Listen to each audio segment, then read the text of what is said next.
Wauwatosa was not the epicenter of the 2020 pandemic and political turmoil, but in a new book, the city's mayor believes it was a microcosm. Dennis McBride told us about his book at our Let's Talk Wauwatosa Listening Center session back in March. Chief political reporter Charles Benson sits down with the mayor and explores how he believes Wauwatosa is representative of the country as a whole.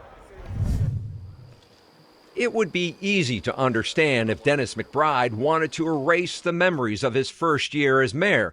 It was baptism by fire, times 10. Instead, he writes about them in a new book called A City on the Edge. My first chapter in the book is called Microcosm because we truly were a microcosm of everything that was going on in America. We had 98 days and nights of protests. I was dealing with the pandemic. We were all dealing with that. McBride was sworn in April of 2020, a month after the pandemic began.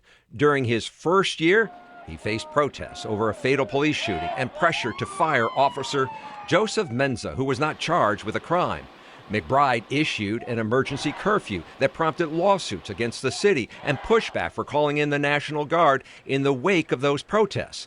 Then, a mass shooting at Mayfair Mall that injured 8 people. All of that during a hyper-partisan presidential election year. Did the decisions you have to make weigh on you? Well, it certainly weighed on me.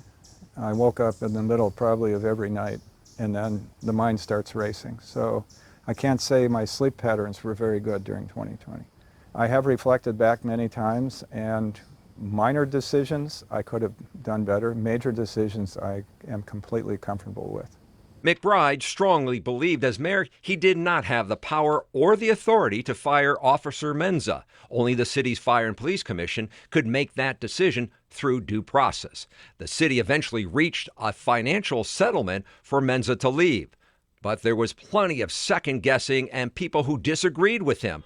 That led to protests outside of his home and ugly messages scribbled on the sidewalk. Did you live in fear? I did not live in fear. I don't live that way, but I was guarded. The book isn't just a meticulous reflection of what happened in Wauwatosa, but the story of an inflection point in politics and history with a methodical look at how other cities face similar challenges in 2020. What's your hope then, that this book will do what? It'll serve multiple purposes. I hope that people will read it and understand better how government works. Government is a messy thing. It's messy because we all need to get involved, and things happen that sometimes are out of our control. 5 years later, and after winning a second term with nearly 60% of the vote, McBride's optimism remains cautious about the political environment we live in. I'm not sure how we're going to come out of it.